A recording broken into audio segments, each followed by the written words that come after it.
शोलापुर नाम के गांव में गोविंद रहता था। वो डोसा बेचने का कारोबार करता था। आदतन गोविंद बहुत ही सीधा था, इसीलिए हमेशा अपनी दुकान को लेकर वो परेशान रहता था।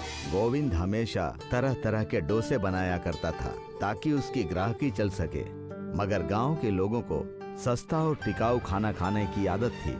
लोग घर का दाल चावल ज्यादा पसंद करते थे, इसी वजह से गोविंद की दुकान चलती नहीं थी। गोविंद की डोसे की दुकान ना चलने की वजह से गोविंद और उसके बेटे विकास ने एक फैसला किया। पिताजी, हमें अब डोसा का कारोबार गांव में नहीं शहर में जाकर करना चाहिए, क्योंकि यहाँ के लोग बहुत कंजूस हैं। मैंने शहर में देखा है कि वहाँ के लोग ज्यादातर बाहर का ही खाना खाते हैं और अब तो मोबाइल से ऑर्डर करके भी मंगा लेते हैं।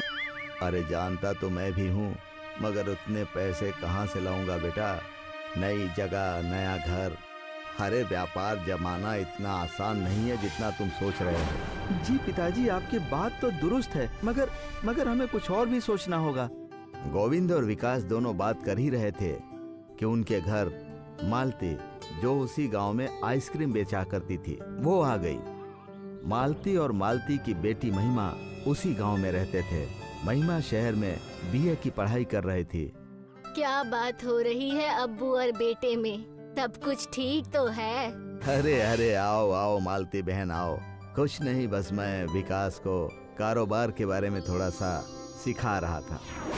आप तो हमेशा ही व्यापार, काम और पैसा, वो सब छोड़िए। ये देखिए के लिए क्या लेकर आई हूँ। मैं आपके लिए घर पर बनाई हुई रबड़ी आइसक्रीम लेकर आई हूँ। अरे वाह मालती काकी, मेरी फेवरेट आइसक्रीम। कम से कम आपका कारोबार तो अच्छा चल रहा है ना? किसने ये अफवाह कस्बे में फैला दी? हमारा तो हमें लागत भी नहीं आता। कस्बे वाले बेहद कंजूस हैं। कस्बे वाले बेहद कंजूस हैं। गोविंद और मालती दोनों ही कारोबार ना चलने से बहुत परेशान थे। तब विकास ने मौके का फायदा उठाते हुए कहा, मेरे और पिताजी के पास एक तरकीब है। हम सोच रहे हैं कि शहर जाकर एक नई शुरुआत करें और हम इंतजार कर ही रहे हैं। ओहो, तुम दोनों अब्बू बेटे ने पहले से ही तय कर लिया है, तो देर किस बात की? हम इस चीज का जल्दी से शुरुआत करते हैं। गोविंद और विकास जैसे तैसे पैसों का बंदोबस्त करके जा ही रहे थे कि मालती की बेटी महिमा ने मालती को गोविंद और विकास के खिलाफ भड़का दिया। अम्मी, मैंने सुना है कि आप विकास और उनके अब्बू के साथ शहर जाने वाली है। उनका व्यापार तो पहले से ही खराब था। हमारा थोड़ा बहुत जो पहले से चल रहा था वो भी आप खतरे में डाल रही हैं। तो तुम क्या चाहती हो? हम यहाँ रहकर कुछ ना करें? मैं अच्छी पढ़ी लिखी लड़की हूँ और मैं आपको काम करते हुए नहीं देखना चाहती। इसलिए ये सारा आइसक्रीम का सामान और ये ठेला हम विकास और गोविंद काका को बेच देंगे और आप मेरे साथ रहना शहर चलकर। तुम्हारी बात भी बिल्कुल ठीक है। मैं और तुम जाकर ऐसा ही करेंगे। वैसे भी यहाँ कुछ भी नहीं रखा है। शहर में कम से कम 2 वक्त की रोटी तो होगी। मालती और महिमा अपना सारा सामान और आइसक्रीम की गाड़ी लेकर विकास और गोविंद के घर पहुँचे। गोविंद भाईजान, मैं आपके साथ शहर नहीं चल सकूंगी। आप मेरा आइसक्रीम का सामान रख लीजिए। जैसे ही आपकी थोड़ी बहुत कमाई हो जाए तो आप मुझे कुछ पैसे दे दीजिएगा, उसी से मेरा गुजारा हो जाएगा। मगर बीच में हमसे पैसे मत मांगना। पैसों से रिश्ते खराब होते हैं और मैं नहीं चाहता कि ऐसा हो। बात तो आपकी बिल्कुल सही है, बस पैसों से रिश्ते जरूर खराब हो जाते हैं। मैं इसका ख्याल रखूंगी और मेरे ना रहने पर आप अपनी सेहत का ध्यान रखना बिल्कुल मत भूलना। इतना कहकर मालती वहाँ से चली जाती है। गोविंद को पैसों की तकलीफ तो पहले से ही थी, अब एक और आ गई, आइसक्रीम की। पिताजी, मेरे पास एक तरकीब है। वैसे भी आप कई तरह के डोसे बनाकर बेचते हैं। काम कीजिए, आइसक्रीम डोसा बनाकर बेचिए। इससे दोनों ही व्यापार एक होकर चलने लगेंगे। विकास की बातें सुनकर उसके पिताजी ने वैसा ही किया। शहर न जाकर गांव में ही आइसक्रीम डोसा बनाकर बेचना शुरू किया। गांव वालों को जब पता चला कि गोविंद और विकास गांव में आइसक्रीम डोसा बेच रहे हैं, तो गांव वाले अपने आप को रोक नहीं पाए और उनके आइसक्रीम डोसा का कारोबार बढ़ाने उनकी दुकान पर चले गए। पहले ही दिन दोनों बाप बेटों ने महीने भर की कमाई कर ली। जैसे जैसे आइसक्रीम डोसे के बारे में लोगों को पता चलता, वो खुद तो खाते ही साथ ही अपने परिवार को भी लेकर जाते थे। आइसक्रीम डोसा सब जगह मशहूर हो गया।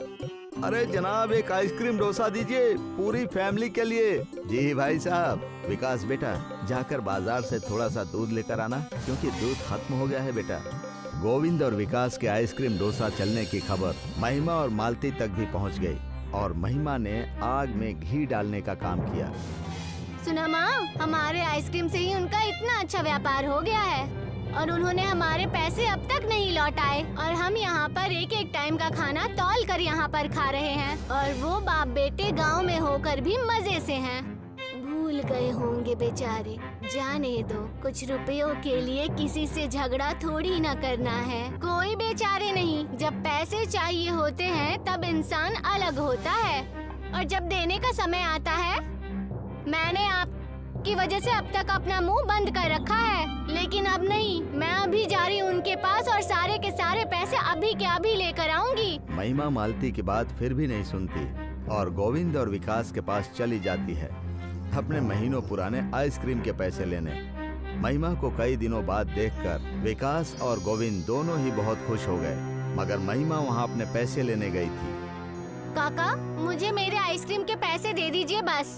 मैं नहीं चाहती कि आपके और हमारे परिवार के बीच में पैसों को लेकर झगड़ा हो। मगर तुम इतने गुस्से में क्यों हो? विकास बेटा, इनके पैसे देकर यहाँ से इन्हें रफा दफा करो।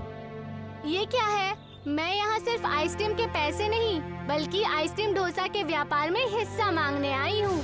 आखिरकार हमने तय किया था कि सब साथ में व्यापार करेंगे और अब आप हमें हमारा हिस्सा देने से मना नहीं कर सकते। महिमा की बातें सुनकर गोविंद और विकास दोनों ही दंग रह गए और वो समझ ही नहीं पाए ये इशारा किसकी तरफ है।